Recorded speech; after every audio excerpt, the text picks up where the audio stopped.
समोर येतोय. परिवहन विभागाचा एक मोठा समोर येतोय. पैसे घेऊन बदल्या केल्या तर सिद्धू शेठ नावाचं एक व्यक्तीचं नाव समोर येतंय की जे रिटायर्ड लोक आहेत त्यांना देखील पैसे. आणि या लोकांनी रामाला सोडलं नाही, रामाच्या मंदिरामध्ये चोऱ्या करायला सोडलं नाही तर बाकी कोणाला सोडणार आहेत? ते कोणालाही सोडणार नाही. रामाच्या मंदिरामध्ये चोऱ्या करणारे लोक सरकारमध्ये चोऱ्या केल्याशिवाय राहणार नाही. बात है, सांसद फूट रहे हैं, एमएलए फूट रहे हैं, यहाँ गवर्नमेंट की हर संस्था जो संस्था है वो फूट रही है। महाराष्ट्र में बहुत बड़ा लॉ एंड ऑर्डर का बड़ा सिचुएशन खड़ा हो गया है। आपने कितने बलात्कार हो रहे हैं, लड़कियों पे हो रहे हैं, छोटे नाबालिग लड़कियों पे हो रहा है, चोरी हो रहा है, मर्डर हो रहा है। आपने देखा ट्रेन में मर्डर हो रहा है, कोई आगे नहीं आ रहा है। कल सायन में एक वैसा अटैक हो गया। इसका मतलब लॉ एंड ऑर्डर ये महाराष्ट्र की पूरी फेल हो गई है। इसका ये एग्जाम्पल है, उद्धव ठाकरे एविडेंस है। राम मंदिर में चोरी हुई है।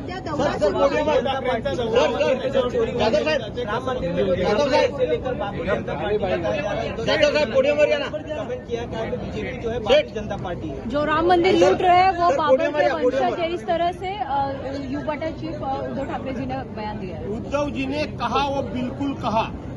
ये अभी राम मंदिर की चोरी, राम मंदिर की चंदा की चोरी, राम मंदिर के गोल्ड की चोरी, राम मंदिर के चांदी की चोरी कौन कर रहा है? कि किसके लोग कमेटी पे है? किससे संबंधित लोग? ये अभी चंपत राय जैसे लोग ये कौन से पार्टी से जुड़े हुए हैं, कौन से संगठन से जुड़े हैं? मिश्रा जैसे लोग किसके संगठन से जुड़े हुए हैं? इसका मतलब ये राम मंदिर की चोरी ये आज नहीं हो रही है। 90 के दशक में जब सब ऐसे ब्रिक्स विटा जिसको बोलते हैं विटाएं इकट्ठी की गई, वो विटाएं कहाँ गई? किसके बंगले बनाने के लिए गई? किसके घर बन गए? कहाँ गए वो विटाएं? जब से वो चोरी होगी उसी वक्त वहाँ सत्यनारायण की पूजा करके वहाँ प्रसाद देके चंदा इकट्ठा किया गया, जिसमें हम लोग इनके साथ में काम करते थे, दिन रात काम करते थे। वो पैसा कहाँ गया? उसके बाद में राम के नाम से हर एक घर से थोड़ा बहुत चावल गेहूं वगैरह वगैरह इकट्ठा किया गया और राम खिचड़ी बना रहे हैं हम लोग। ऐसा हमें कहाँ गया? और हमने बनाया, हमने इकट्ठा किया, हम उसमें उनके साथ में थे। वो खिचड़ी के पैसे कहाँ गए? उसके बाद में ये राम मंदिर बनाने के लिए इतना बड़ा चंदा इकट्ठा हो गया। ये लोग पहले से चोरी करने में लगे हुए हैं, लेकिन हम लोग अंधे हो गए थे। हमें एक ही मकसद था कि राम मंदिर बनना चाहिए। इस देश का हर एक नागरिक का यही मकसद था कि राम मंदिर बनना चाहिए और राम मंदिर बनने के बाद में चोरी होनी चाहिए, ये हमारा मकसद नहीं था। लेकिन जो चोर है, मतलब चौकीदार, जिनके नेतृत्व में ये काम हो रहा है, जो पहाड़ेकरी जिसे बोलते हैं, चौकीदार बोलते हैं, वही चोरी कर रहे हैं।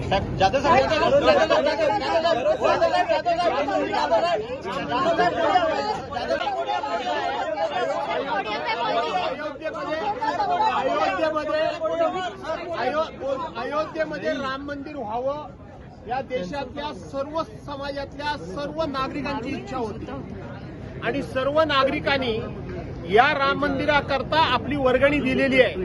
तुम्ही वर्गणीमध्ये बघा, त्याच्यामध्ये हिंदू आहेत, मुस्लिम आहेत, ख्रिश्चन आहेत, जैन आहेत, बौद्ध आहेत, सर्व धर्मीय लोकांनी राम मंदिर होण्याकरता वर्गणी दिलेली आहे, हे लक्षात घ्या। मतं फक्त कोणाला देतात? बीजेपीला, पण वर्गणी मात्र सगळ्या लोकांकडनं गोळा करण्याचं काम या लोकांनी केलेलं आहे। हे मी दाव्यानं सांगतो, पुराव्यानिशी सांगतो। ज्या वेळेला 1990च्या दशकामध्ये राम मंदिर बांधण्याकरता म्हणून विटा गोळा केल्या, की ज्या गोळा करण्यामध्ये आम्ही होतो त्यांच्याबरोबर, त्या विटा पुढे गेल्या कुठे? कोणाचे बंगले झाले, कोणाची घरं झाली, त्याच्यातही चोरी झाली। त्याच्यानंतर रामाच्या नावानं सत्यनारायणाची पूजा ठेवून वर्गण्या गोळा केल्या गेल्या, तेही आम्ही त्यांच्याबरोबर करायला होतो। ते पैसे गेले कुठे? त्याच्यानंतर रामाच्या नावानं घराघरातून धान्य गोळा केलं आणि राम खिचडी वाटली गेली, त्याच्यामध्येही आम्ही यांच्याबरोबर काम करायला होतो। पण त्याच्यामधून जमलेलं धान्य आणि पैसे गेले कुठे? याचा अर्थ ही जी चोरी आहे, ही चोरी 25-30 वर्षापासून सुरू झालेली आहे। आज या राम मंदिराच्या या सगळ्या न्यासामध्ये, या कमिटीमध्ये कोणाच्या विचारांचे लोक आहेत, कोणत्या संघटनेचे लोक आहेत? आता याच्यामध्ये एक जरी मुस्लिम सापडला असता तर आज या लोकांनी देशामध्ये हैदोस मांडला असता. पण चोरी करणं हा यांचा पहिल्यापासूनचाच स्थायी भाव आहे आणि म्हणून कुंपणच शेत खातंय, चौकीदारच चोरी करतायत हे यातून स्पष्ट झालं. आणि म्हणून यांनी रामाला सोडलं नाही, हे कोणालाही सोडणार नाही. उद्धव ठाकरेंचा दौरा असा उल्लेख केलेला आहे अर्जुन खोतकर यांनी.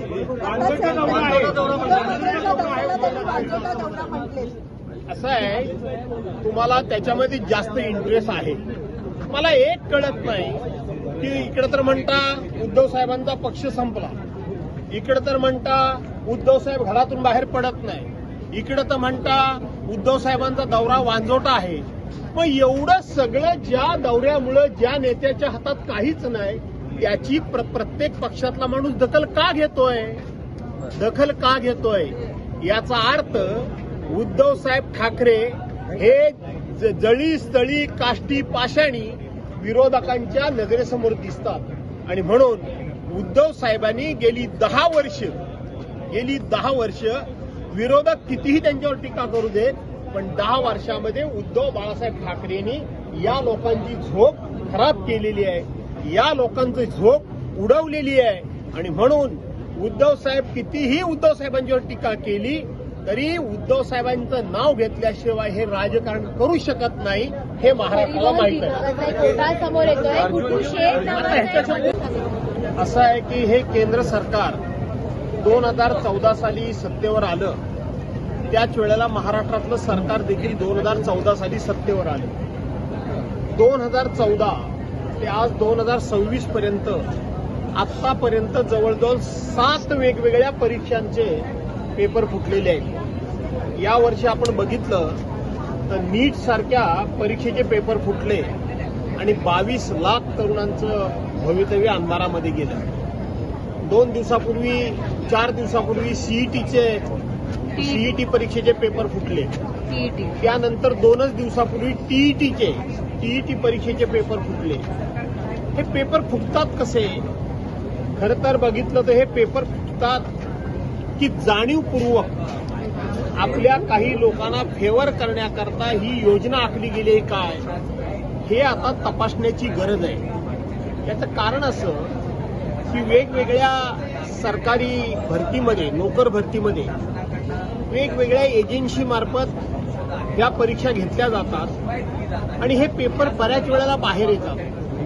आणि मला असं वाटतं की शेवटी सत्तेचा उपयोग हा केवळ आपल्या लोकांना उपभोगता यावा, आपल्या लोकांना व्हावा याकरता म्हणून ही पेपर फुटी करून ठराविक लोकांनाच याचा फायदा करण्याची ही योजना आहे का, अशी शंका यावी इथपर्यंत हे पेपर फुटीचं प्रकरण सातत्यानं सुरू आहे.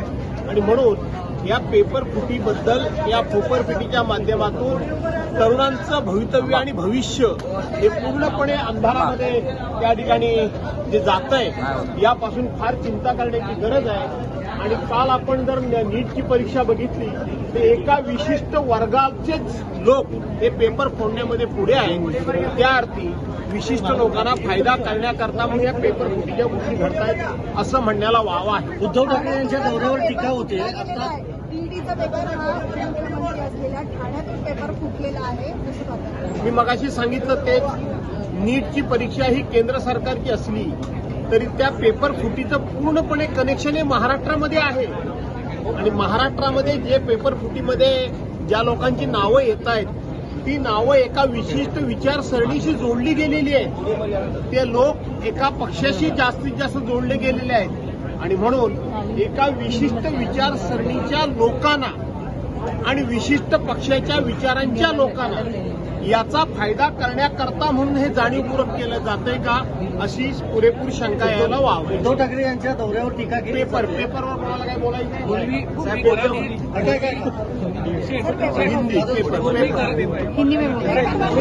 हिंदी में बोला था पेपर फुटी.